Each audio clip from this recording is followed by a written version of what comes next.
And it's live, coming to you at no expense from a hotel room, sitting on a bed here in Kazan, in Tatarstan, the Russian Federation, from BRICS 2024.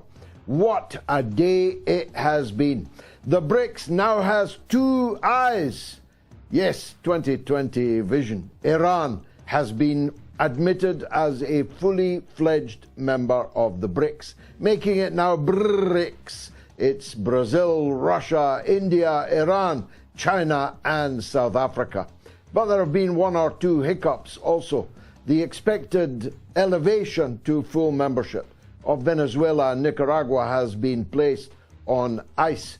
It's reported as a result of objections from the absent President Lula of Brazil. And MBS, the Crown Prince of Saudi Arabia, didn't show up, preferring to meet Antony Blinken in Riyadh instead. But the earth-changing nature of the decisions that were made today are going to make your hair stand on end. So, fasten your seatbelts. It's going to be a bumpy ride. It's the mother of all talk shows in Russia. Coming up, stay tuned. 36 presidents and prime ministers are here just to show how isolated Russia is, just to show what an international pariah President Vladimir Putin is. 36 presidents and prime ministers. The countries of the global south have coalesced together in Kazan, Tatarstan, a Muslim republic within the Russian Federation. It is a truly momentous sight. I have never been part of or seen anything quite like this. I grew up in the shadow of Bretton Woods in 1945, which set the economic and fiscal architecture for Western societies after the end of the Second World War. Bretton Woods, in my lifetime, was whispered reverently. It was a kind of lodestar to which we looked. It was the mother ship. Well, Kazan BRICS 2024 will shape the lives of my children, your children, and their children yet unborn. The truth is, a new world is being born here. It's not just that half the population of the world was sitting around a single table. It's not just that the economic indicators of BRICS, the GDP of the BRICS countries combined are now greater than the G7, once all-powerful. It's not just that half the world and half the wealth of the world is here under one roof, is here just a block away from me. If you hear the sirens, it's one or other of the 36 presidents and prime ministers speeding by in their high-security cavalcades.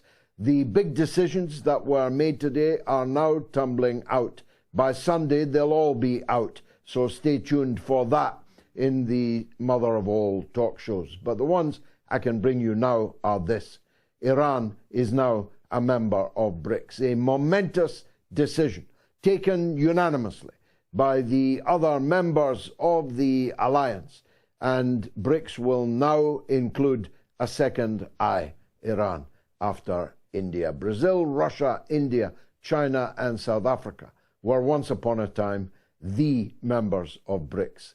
Now, 36 members and a list as long as your arm of people who are candidate members or who wish to become candidate members of BRICS. Not yet announced, but I can tell you exclusively, is a new commodities exchange. For those of you who know nothing about economics, that might not sound like a big deal.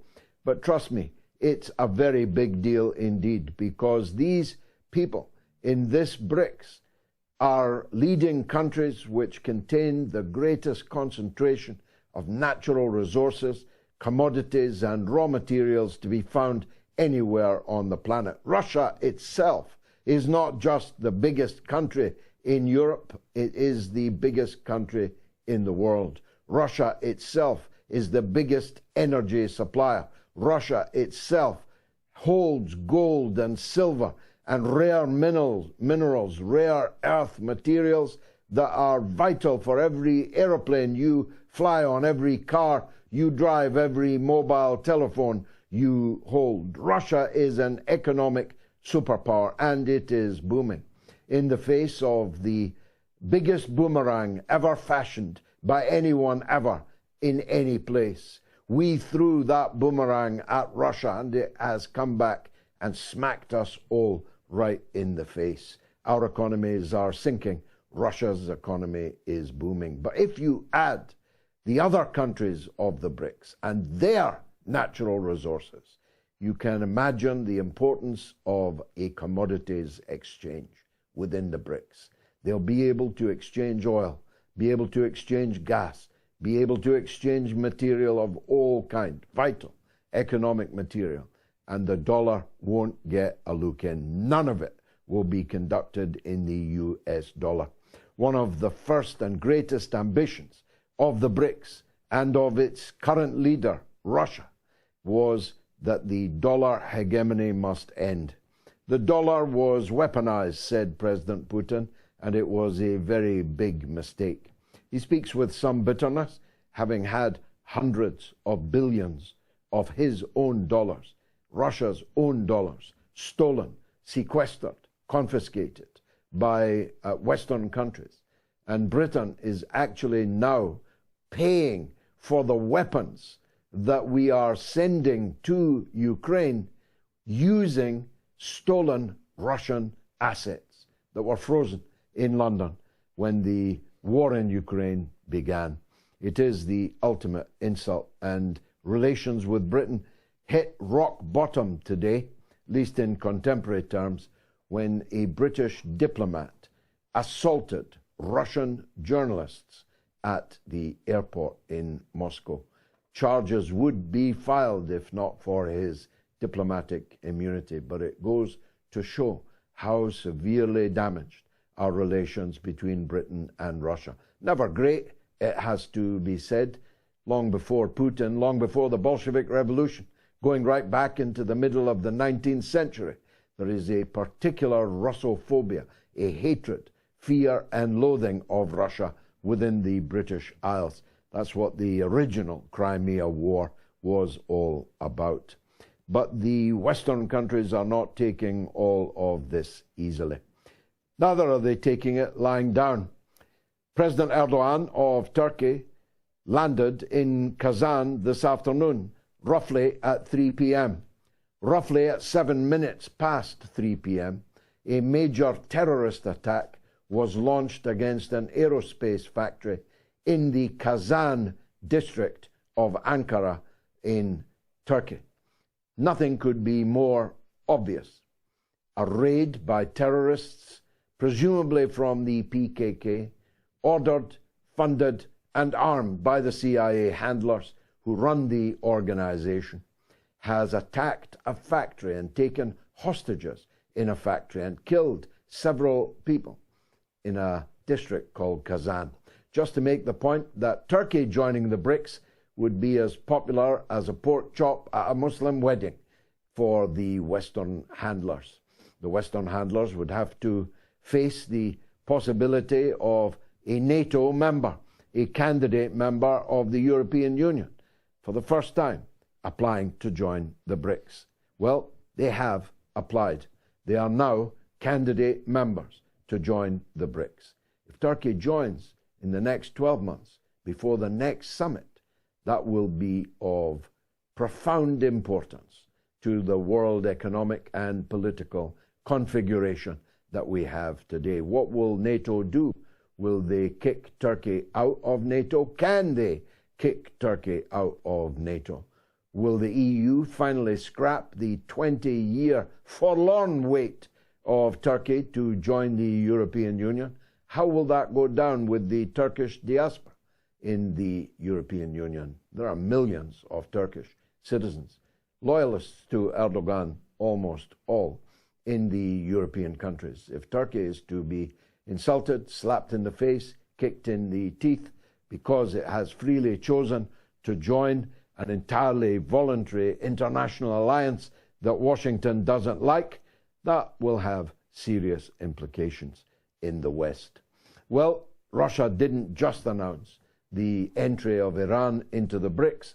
They announced that Russia will build stages 2 and 3 of Iran's nuclear power plant. To get some measure on what kind of change that is, just 4 years ago, Russia refused to participate in the building of Iran's nuclear power plant.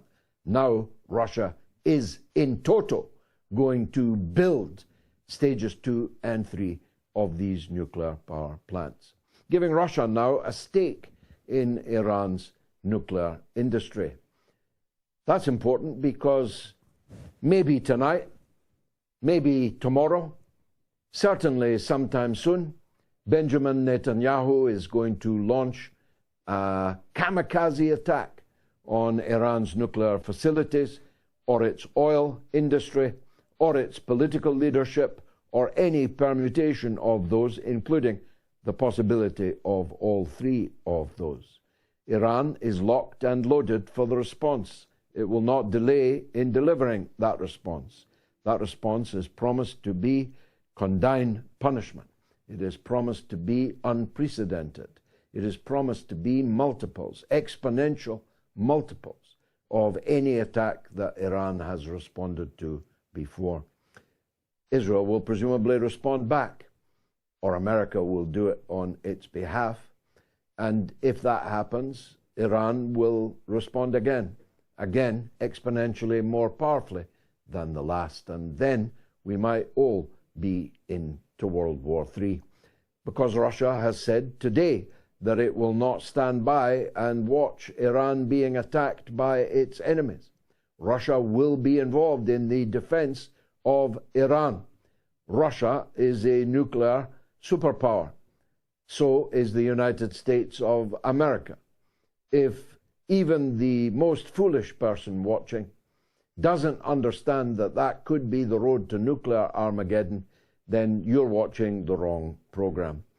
The truth is, the world is now poised on a knife edge between the pluralist, anti-hegemonic development of BRICS, a voluntary association of people who are friends with each other, who are ready to resolve conflicts with each other. India and China met today. Prime Minister Modi, President Xi Jinping met today and resolved their long-standing border dispute with each other, which has erupted 3 times in Indo-Chinese wars. That's what BRICS can be. BRICS can be not just the new Bretton Woods. BRICS can be the new United Nations. For BRICS is what the United Nations was supposed to have been before it became paralyzed by the veto powers of Britain, the United States, and usually France in ossifying the divisions that exist in the world. BRICS exists to solve those divisions. BRICS exists so that people can mutually benefit, win-win solutions, rather than the zero-sum game, winner takes all, our way or the highway approach of the Western powers led by the United States of America. Let me turn to the United States of America. I have been predicting to you for several weeks now that Donald Trump was not just going to win, but that he was going to win by a landslide, too big to rig. That's what we are now looking at. Kamala Harris knows it. You can see it written in every line, camouflaged on her face. You can hear it in the voices of the Rachel Maddows, the MSNBCs, and the alphabet soup of liberal American television. You can read it between the lines and occasionally on the lines of the liberal pro-Democrat Party media in the United States. You can see it in the bemused, dazed look of the hapless individual who drew the short straw to be the vice presidential running mate of Kamala Harris. Bad enough to be Kamala Harris, much worse to be her understudy. This man, Waltz, is definitely on the last dance, and nobody is going home with him. the Democrats are facing an historic wipeout, not only losing the White House, but losing the Senate and losing the House of Representatives. Donald Trump will be the king of all that he surveys. I predicted to you long ago that he would win Michigan. There's now no chance in hell that Kamala Harris can win Michigan, and no Democrat, none, has ever won the presidency whilst losing the state of Michigan, a state in which many hundreds of thousands of voters, almost all of whom will actually turn out to vote, are of Arab and other Muslim heritage. And that heritage is, of course, horrified by the continuing slaughter of the innocents in Palestine. Let's talk about Gaza first. We have seen Israel today boast of the biggest act of ethnic cleansing ever seen in the Middle East. The 800,000 who fled from the Nakba, the catastrophe in 1948, being stampeded out by violent acts of mass murder and terrorism, were from the whole of historic Palestine. The people being marched, literally marched, like Second World War columns of refugees out of the Jabalia camp, out of the north of Gaza. The people now starving, literally starving to death in South Gaza, with nothing to eat and nothing to drink, no hospitals for their children to be treated in as they are carried, limbs missing, blood everywhere from every part of the Gaza Strip. This murderous onslaught has not stilled as a result of the war in the north. It has intensified. The crimes, the war crimes, visible on your telephone right now in real time, are not, it would appear, sufficiently genocidal to force the so-called international community to do anything about it. And, of course, the war in the north rages on. Thousands of Lebanese people have now been killed or maimed in just a couple of weeks. Buildings, residential buildings, tower blocks are being brought down in broad daylight by Israeli fire in Beirut, an Arab capital. And still the Arabs cannot act. Still the Muslims cannot act. Still the BRICS cannot act. Nobody can act to stop a country of 7 million people, the vast majority of whom are consumed by violent bloodlust to extirpate, exterminate these subhumans that they have adjudged to be wrongly in their midst. The fact that all of them are living on stolen Palestinian land, the fact that even the Prime Minister, Netanyahu, is living in a stolen Palestinian house, literally. Even the fact that this country, within the living memory of people watching this show, was actually called Palestine. But that Palestine has been wiped off the map. That was very convenient indeed. But the people have not yet been wiped off the map. An historical omission that the Netanyahu gang appear determined to correct. And they may do so. They may succeed in the complete annihilation of an entire people under their illegal military occupation. At this stage, it's difficult to see who's going to stop them. Not Joe Biden, and neither Donald Trump when he becomes president, as he will, I'm sure, on the 5th of November. Nobody anywhere seems willing or able to bring this genocidal slaughter to an end. And of course, most of the victims are women and children. Most of the victims in Gaza, most of the victims in Lebanon. So far, civilian casualties in Israel are almost zero. But military casualties in the Israel occupation force, in the Israel invasion force, are beginning to rise steeply. Military censorship precludes the Israeli media from bringing the bad news to their own people. But nonetheless, truth will out. The medevac helicopters clattering overhead incessantly, 24 hours a day, are clue enough at the toll, the price which Israel is paying now that it's fighting men, not women and children, now that it's fighting the Lebanese resistance on the ground. They're paying a very high price indeed. As I look at the clock, the war between Israel and Iran has not yet begun. But I wouldn't put money on it not having started by the time this show finishes tonight.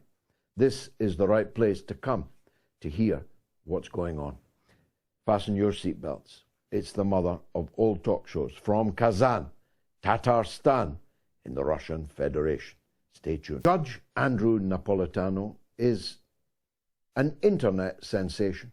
I have followed him now for years. I've wanted to interview him for years. He also wants to interview me.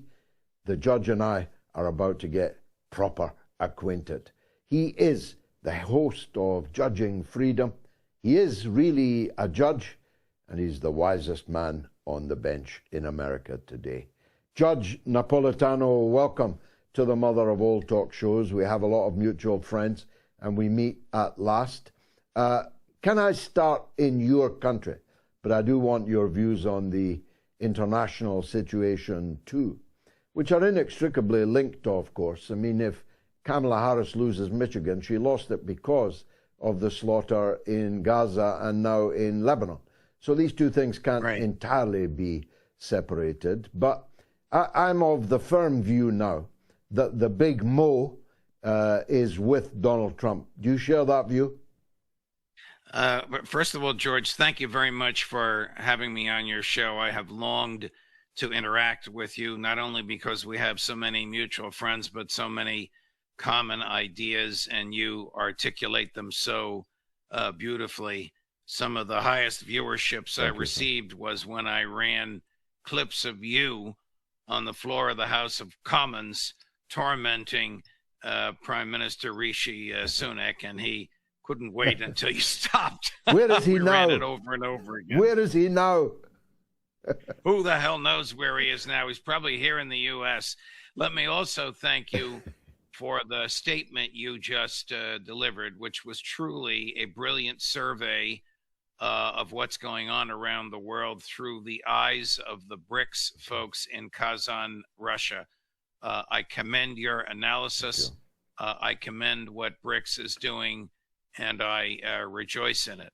I agree with you on Michigan. Joe Biden has single-handedly caused his chosen successor to lose Michigan. I'm not so sure she will lose the race because the polls are all over the place, but it's almost inconceivable that the state of Michigan, which has the largest population of Palestinian Americans, two of whom are in the House of Representatives, could possibly vote for her.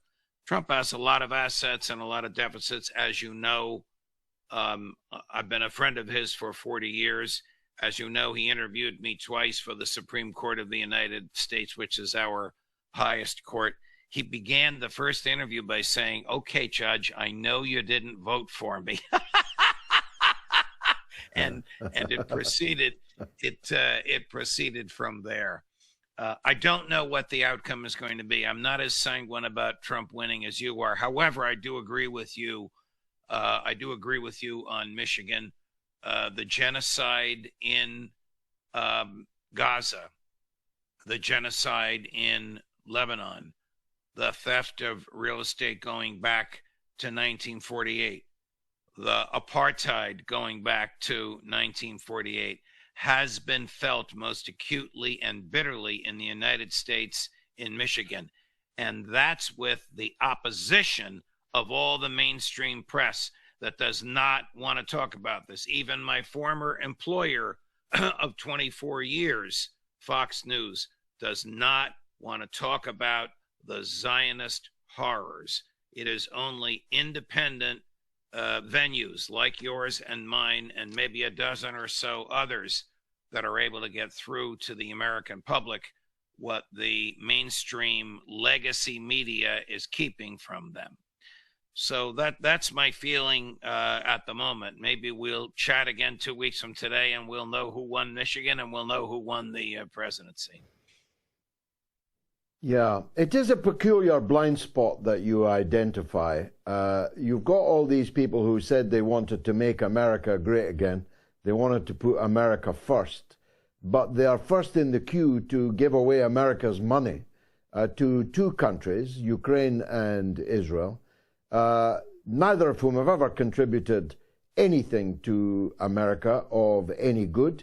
But the blind spot would appear to bizarrely be a religiously motivated one. The fact that a soldier in the Israeli army, peculiarly a Christian soldier, who has been killed and is now buried, has had his headstone covered by a cloth, by order of the Israeli state, because it had a cross on it.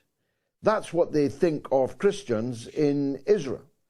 They have an ancient tradition, they call it, of spitting on Christians. I've seen them do it in the holy city of Jerusalem, outside the Church of the Holy Sepulchre, where Jesus lay and where his blood spread over the stone. I've seen them spitting on Christian pilgrims and nuns and monks.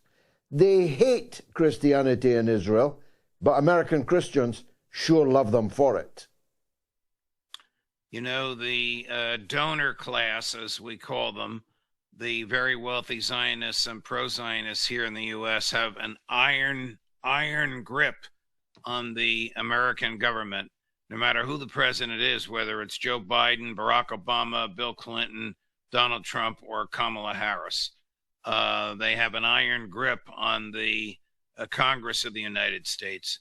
I mean, Benjamin Netanyahu is the chief executive officer of a police state, which is also an apartheid state, which engages in the systematic genocide of the people who occupied the state before his people moved in. It is inconceivable to me that there could be any moral defense of Benjamin Netanyahu, and yet the Congress of the United States of America gave him 58 standing ovations, more than they gave to Franklin Roosevelt, Winston Churchill, Douglas MacArthur, or any other American presidents for whom this nonsense about standing ovations was recorded.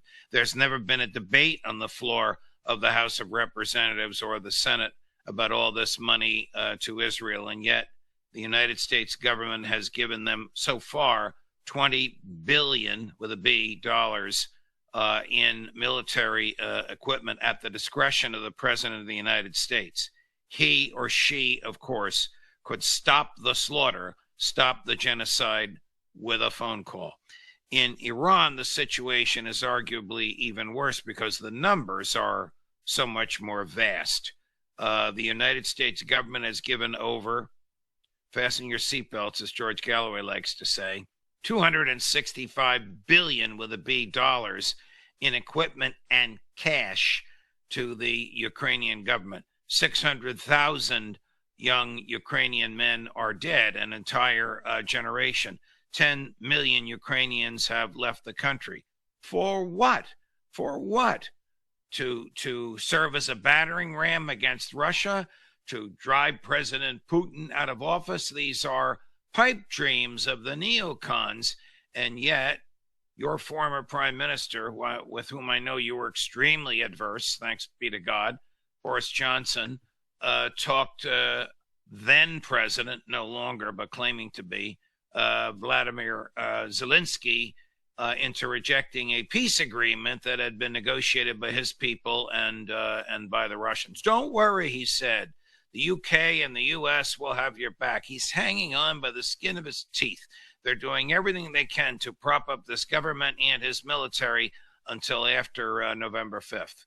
As recently as yesterday, the American Secretary of Defense was in Kyiv delivering a package of $400 million more worth of military equipment.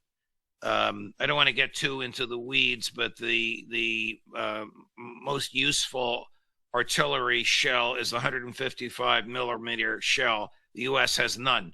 The U.S. has totally run out of them. We've given all of them away to Israel and to Ukraine. This is not a national secret. Everybody knows it, including those who wish the U.S. harm and who would take advantage of it. So the foreign policy of Joe Biden has been an unmitigated disaster. The Secretary of State, Antony Blinken, is the worst in modern history. He's a war criminal. He served as Benjamin Netanyahu's lawyer. I don't mean literally, I mean figuratively. I don't even know if Blinken is a lawyer. Joe Biden is a war criminal. Everybody who has participated in, funded, financed the slaughter of Palestinians is a war criminal. Will they be prosecuted? Probably not. Taking advantage of your legal eminence, Your Honor, there's an immediate legal question arises in my mind. This leak, famously now being investigated, of Israel's war plan for the attack on Iran, contained the very clear statement that Israel is a nuclear weapons power. Yes. The fact that these nuclear weapons have never been declared, never been inspected, and are, on the face of it, denied, is belied by this leak from the United States government, which clearly talks about Israel's nuclear weapons. Now, if I'm not wrong, your law precludes giving money and weapons and diplomatic support to a state which has illegally acquired nuclear weapons, which is not a signatory of the Non-Proliferation Agreement, which is not allowing its assets to be inspected by the appropriate international inspectorates. This seems to me a clear breach of American law. Is there nothing can be done about that? Let me say first that your summary of American law is absolutely correct, George. And your observation of what was revealed on those leaked documents is absolutely correct. Anybody can read them. They're on the internet and they're in English. They reveal the American intelligence community spying on Israel and speaking in a very matter-of-fact way about something that everybody in the American government, in the federal government, in the executive branch knows is true, and that is that Israel has nuclear weapons. What they don't realize is that Israel stole the nuclear technology from the United States while the U.S. was looking the other way. In other words, we allowed them to steal it because of this peculiar relationship between Israel and the U.S. I say peculiar. They're not an ally. We have no treaty. They're not a friend. They attacked one of our warships in 1967, and they bleed us dry of the aid that we give them. They give us nothing in return but heartache and violation of international law. There is a unique feature in the American Constitution called standing, which basically prohibits individuals from suing the federal government for violating federal law unless those individuals have uniquely been harmed. The courts would basically say, if you don't like what Joe Biden is doing, impeach him or vote him out of office. Don't expect us to restrain him. It shows you that many American laws that would, if enforced, be adverse to Israel are toothless, were enacted at a time when they were known to have been toothless, are just a charade and would only be enforced against other countries like Iran, the great Satan, according to Prime Minister Netanyahu. So I'm sorry for the long answer, but the short answer is nothing can be done in the courts. It can only be done at the ballot box. Well, sticking with legal matters, again, taking advantage of your expertise, you've got a constitution. I commend you for it. We have no constitution ourselves, and therefore no amendments to it. But the very First Amendment, and I presume it's called the First Amendment for a reason, because of its preeminence, because without it, none of the other parts of the Constitution are of very much use. But your First Amendment would now appear to be being observed more in the breach than anything else. You now have a situation where not only did you move mountains to try and get Julian Assange into the hands of the U.S. justice system on extremely dubious legal grounds, and a very bad look when he was one of the world's most eminent journalists. I've just left Julian's father half an hour ago. He's here in Kazan. But your authorities seem to be swooping on friends of mine almost on a weekly basis. They are taken off airplanes, their passports are sequestered, their outfits are closed down, they are rendered in the same way that in this country, when it was the USSR, dissidents would publish their samizdat pamphlets out in the woods somewhere because the state would not allow them freely to speak. It's like the tables have turned, Judge, that we who used to call ourselves the land of the free are now shredding every freedom for which our fathers fought. I'm sorry to say that again. I agree with you, George. It's a terrible state of affairs. The United States has become what it once condemned. The United States once condemned in the 50s, 60s, 70s, and even into the Reagan years in the 80s, the punishment of speech and the suppression of speech in the old Soviet Union. It has now perpetrated that here in the United States. I think your references to taking off planes and passports seized might be to our dear great mutual friend Scott Ritter, whose home was invaded by 40 FBI agents, including a SWAT team in full military gear and a bomb squad in full bomb gear looking for an iPhone. 40 FBI agents and a bomb squad and a SWAT team looking for an iPhone and two desktops. So the American government, every one of whose employees, from the president down to a janitor in a federal building, have taken the same oath I did when I became a judge, which is to preserve, protect, and defend the Constitution. But unfortunately, those in whose hands we repose the Constitution for safekeeping have not been faithful to it. American presidents start their own wars, like Joe Biden in Ukraine and Joe Biden in Gaza, without a declaration of war by the Congress. The Congress can't declare war on Russia. Russia poses no threat to the United States. It can't declare war in Ukraine on Iran. Iran poses no threat to the United States. So rather than following the Constitution, they just give the president all the money he wants to spend and let him spend it however he chooses. This is profoundly violative of the Constitution, and it has led to the commission of these war crimes. Is there a legal remedy? If you don't mind me asking myself a rhetorical question, the short answer is probably not, for the reason that I articulated to you. This clause of the Constitution, which divests federal courts of jurisdiction unless the plaintiff has been harmed uniquely, not in common with everybody else, but uniquely, will keep these issues from being aired in a federal court. They can only be aired in the ballot box. And what good is the ballot box? In America, it almost doesn't matter who's the president or which party controls Congress. It's a pro-war party. It's a pro-surveillance on everyone party. It's a pro-debt party. On those three issues, war, debt, warrantless surveillance, 95% of the members of Congress agree from both parties.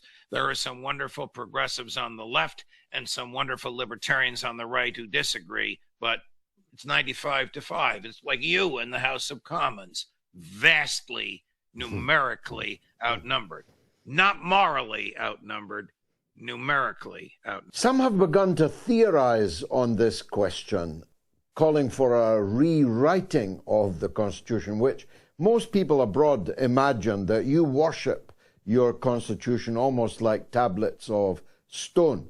And yet I've heard John Kerry and Hillary Clinton theorizing recently in the last few weeks that actually this First Amendment is now harmful to the United States and should be dispensed with, or at least severely amended.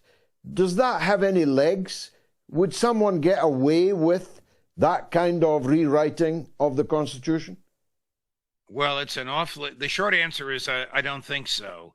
It's an awfully cumbersome task. It requires a ratification by 2/3 of each House of Congress, and then 3/4 of the legislatures of the states. James Madison, whom George III considered a traitor, but James Madison, who wrote the Constitution, intentionally made it difficult to amend. I'm sorry to say that even our friend President Trump wants to amend the First Amendment so as to permit the Congress to criminalize flag burning. He wants to amend the Fifth Amendment, which guarantees due process, so as to permit the police to administer punishment at the scene of a crime, depending upon the discretion of the arresting officer.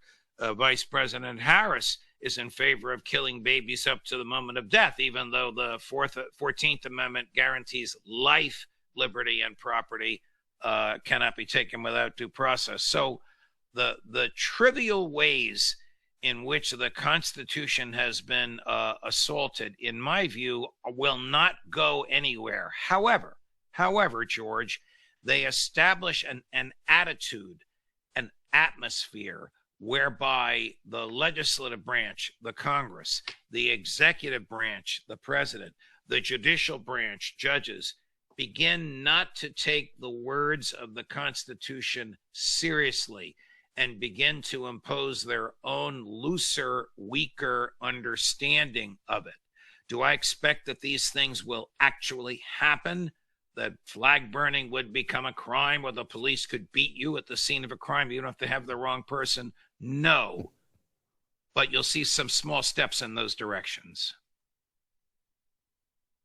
Well, you didn't vote for him last time, Your Honor. Will you vote for him this time? I'll tell you why I ask. I talk regularly with Colonel McGregor. I've now been fortunate enough to talk with you, and enormously impressed, as the whole audience, I'm looking at the commentary coming in, has been. McGregor and you in Trump's administration would be a gigantic step forward from the swamp that he surrounded himself with last time out. Any chance of you in office? That would be entirely up to him. He and I discussed that many times in his prior administration. He's made some very flattering comments about what he wishes he had done since he left office. The thought of Doug McGregor as Secretary of State or Secretary of Defense is so pleasing, so morally, ideologically, mentally, constitutionally pleasing, it's almost overwhelming.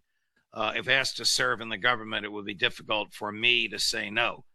Be able to serve side by side with Doug McGregor would be a gift from the heavens. It would be a gift to the world from the heavens, not just the United States. Your Honor, I'm deeply grateful for your time. I'm sorry it's on a long-distance call from Russia. I hope that doesn't put you in any difficulty. And I look forward to talking with you again after the polls, and probably, most likely, on your show rather than mine. I thank you kindly, sir, for a dazzling interview. Thank you. It would be my pleasure, and I've enjoyed every minute of it, George. Thank you so much, my dear friend. Thank you, sir. Wow. That was Judge Andrew Napolitano, host of Judging Freedom.